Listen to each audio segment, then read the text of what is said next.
Assalamualaikum warahmatullahi wabarakatuh. Saya Luciana Effendi dari program studi Tadris Bahasa Indonesia semester 4. Di sini saya akan mempresentasikan mata kuliah Strategi Pembelajaran Bahasa Indonesia. Kali ini materinya dengan judul Strategi Pembelajaran Kolaboratif yang telah dijelaskan oleh kelompok 2. Strategi pembelajaran kolaboratif ini merupakan pembelajaran yang menggunakan cara kerjasama dua peserta ataupun lebih untuk dapat saling memberikan ide, menganalisis permasalahan dan menyelesaikannya. Pembelajaran kolaboratif ini bertujuan untuk mengembangkan keterampilan sosial, komunikasi, dan pemecahan masalah peserta didik melalui interaksi yang aktif dalam kelompok. Yang pertama, konsep pembelajaran kolaboratif. Pembelajaran kolaboratif adalah suatu pendekatan pembelajaran yang mana mengutamakan keterlibatan siswa dalam aktivitas kelompok, di mana mereka belajar bersama-sama untuk mencapai tujuan akademik tertentu atau memecahkan masalah. Jadi, pembelajaran kolaboratif ini disebut suatu pendekatan yang menekankan pentingnya kerjasama antara siswa dalam mencapai tujuan. Dalam model ini, siswa tidak hanya berperan sebagai individu yang belajar sendiri, akan tetapi mereka bekerja dalam kelompok untuk saling berbagi pengetahuan, keterampilan, dan pemikiran. Tujuan utama dari pembelajaran kolaboratif adalah menciptakan susunan belajar yang lebih dinamis dan berbasis pada pemecahan masalah. Selanjutnya ada manfaat pembelajaran kolaboratif dalam pembelajaran bahasa. Yang pertama, meningkatkan kemampuan komunikasi.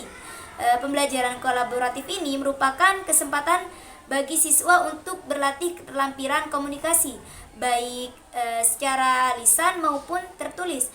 Dalam kerja kelompok, siswa seringkali berbicara, berdiskusi, dan menyampaikan pendapat. Itu membantu mereka untuk lebih percaya diri dalam berbicara bahasa yang sedang dipelajari, serta mengembangkan keterampilan berbicara yang jelas dan efektif. Proses ini juga melibatkan mendengarkan dengan baik yang merupakan bagian penting dari komunikasi yang efektif. Yang kedua, pengembangan keterampilan sosial. Dalam pembelajaran kolaboratif, siswa diajak untuk bekerja sama dalam kelompok, yang mana berarti mereka harus berinteraksi dengan orang lain. Ini membantu mereka mengembangkan keterampilan sosial seperti kerjasama,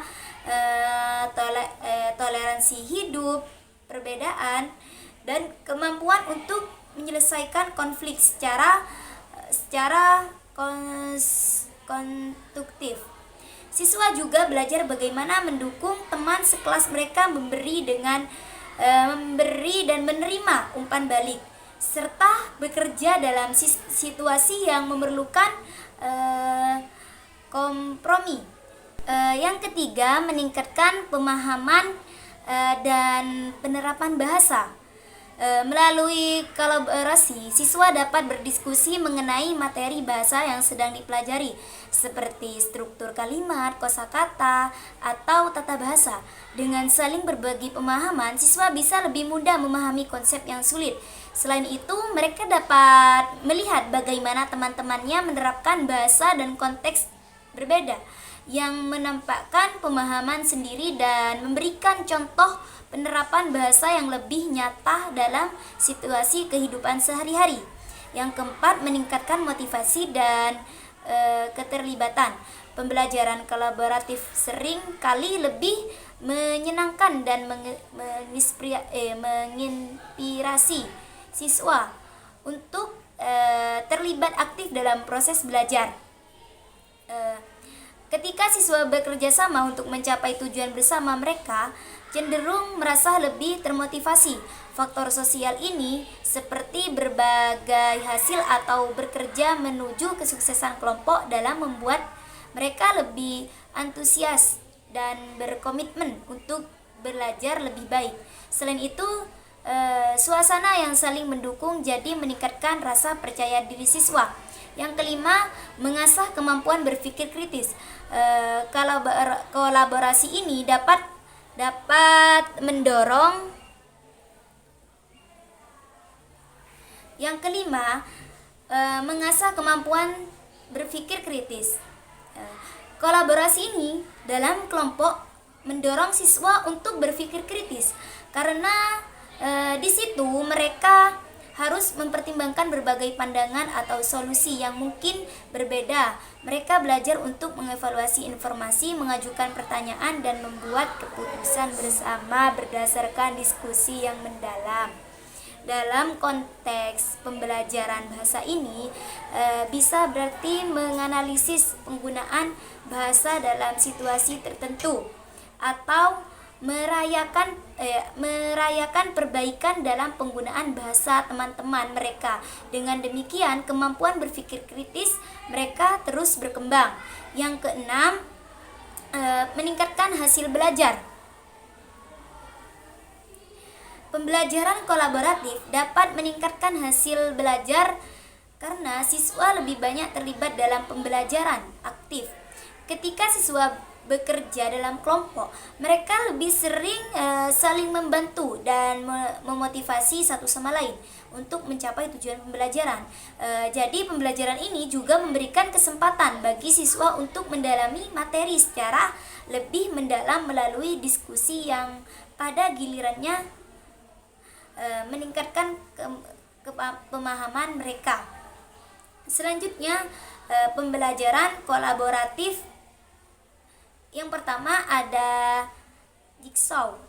Jigsaw merupakan sebuah model pembelajaran kolaboratif yang mengutamakan kerjasama antara anggota kelompok. Dalam model ini, seperti anggota kelompok diberikan bagian materi yang berbeda untuk dipelajari secara individu. Setelah itu mereka akan berkumpul kembali dalam kelompok yang lebih besar atau dalam kelompok asal untuk saling berbagi pengetahuan tentang materi yang telah dipelajari.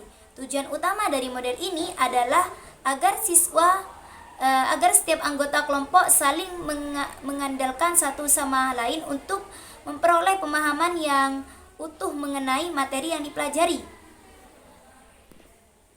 Yang kedua ada Think, Pair, Share.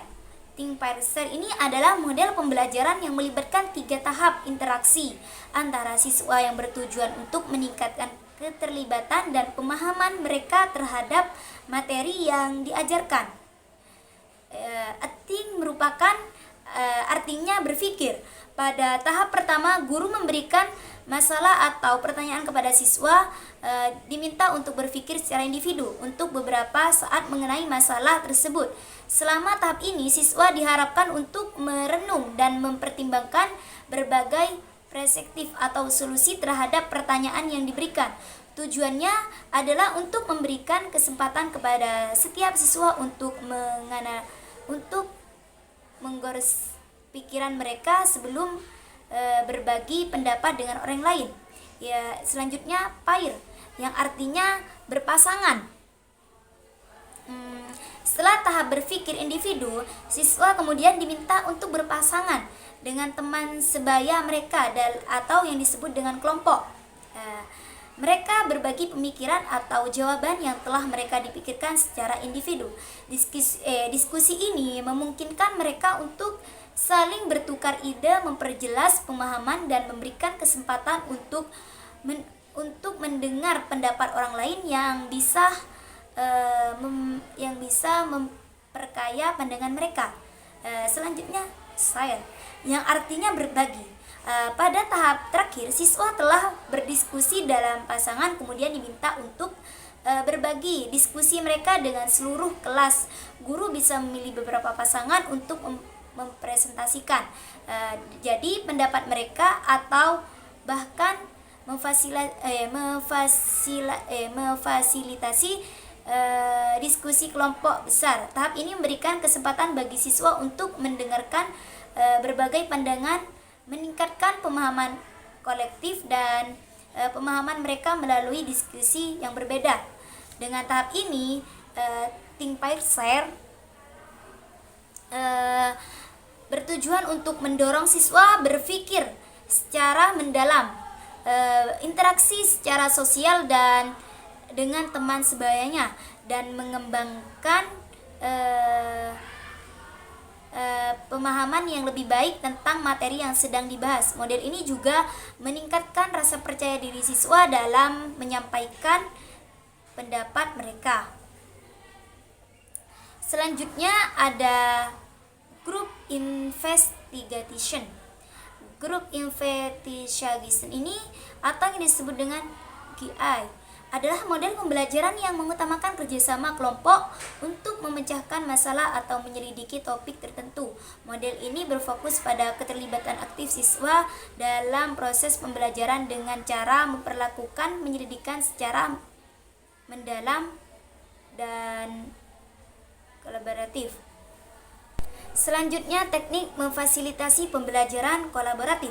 Teknik memfasilitasi pembelajaran kolaboratif merupakan metode yang digunakan untuk mendukung dan mendengarkan siswa agar dapat bekerja sama secara efektif dalam berkelompok. Tujuan utama dari teknik ini adalah untuk memastikan bahwa setiap siswa berpartisipasi aktif,